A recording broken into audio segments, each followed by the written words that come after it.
Welcome to day 7 of our In the Life of Joseph Bible study. Get your copy of the guide using the link in the description. Today, we're in Genesis chapter 37 verses 16 to 23. Let's dive in. He will pay for this.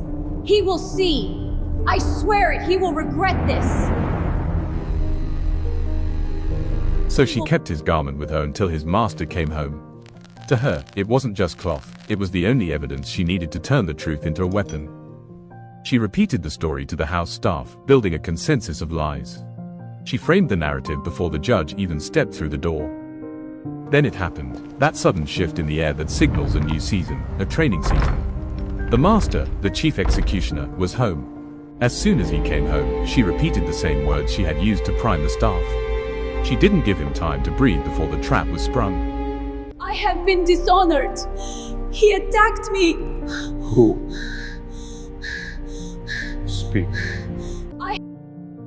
Then she spoke to him with words like these, saying, The Hebrew servant whom you brought to us.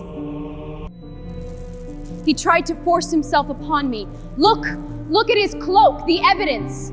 I barely escaped. Potiphar stood frozen. After all he had done for Joseph, he was forced to process a betrayal that felt like a knife to the heart. She didn't just tell the story, she reenacted it. She mimicked the very moment she claimed to have cried out in terror, turning her predatory pursuit into a plea for help. Look what he did. Look what he left here.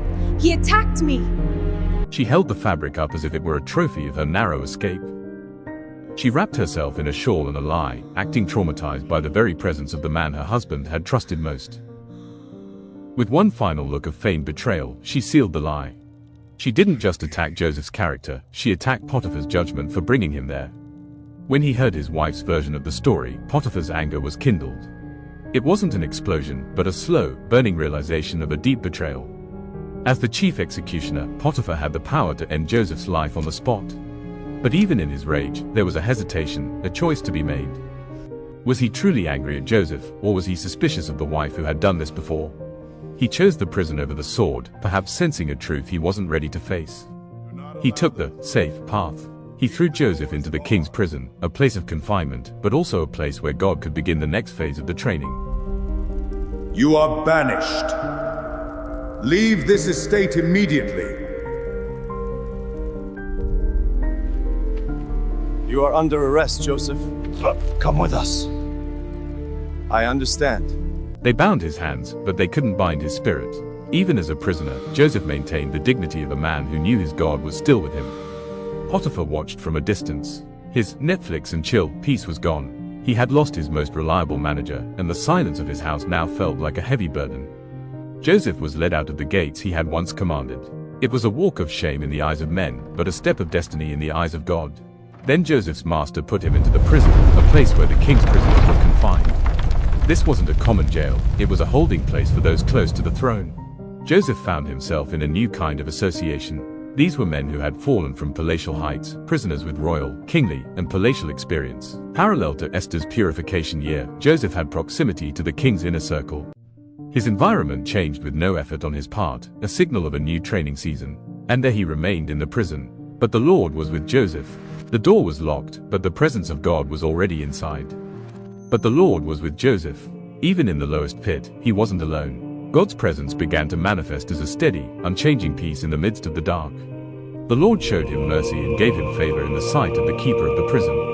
The warden saw something in Joseph that he hadn't seen in any other royal prisoner. Favor in God's eyes doesn't always mean an immediate exit. Sometimes, it looks like kindness in the middle of the struggle, better bread, a kinder word, a lighter load. The records, Joseph, and access to all sectors. I understand the responsibility, Warden. We will rebuild here. The favor God gave Joseph didn't mean he was now chilling and living large. It was for higher responsibilities. He wasn't discharged, he was promoted. Did Joseph's arrival answer the head jailer's desire for a good prison prefect? Joseph began organizing the routines of the men who had once served the king. And the warden committed to Joseph's hand all the prisoners. Whatever they did there, it was his doing. You are over everything now. Look upon your domain. Favor looks like an invitation to greater responsibilities. Like the talent doublers, Joseph's faithfulness in this prison city prepared him to eventually rule a nation. Keep them moving to the left, men. No stopping. The warden had no more worries, because Joseph, a reliable leader, took care of everything. Jar 7, full. Yes, sir. Place the grain on the platform. On it. Joseph's arrival made the head jailer look good. Our arrival at our workplaces should be prayers answered and needs solved for our employers.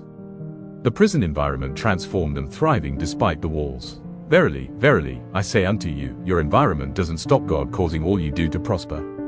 Because the Lord was with Joseph, all he did prospered. Joseph was a talent multiplier, maintaining the status quo and expanding the prison's productivity. Like Abraham, Esther and Daniel, Joseph's journey is a pattern for God's children living as foreigners.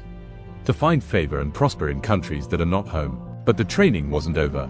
A new door was about to open, one that would lead from the prison to the palace. Next time, on Joseph, the waiting season.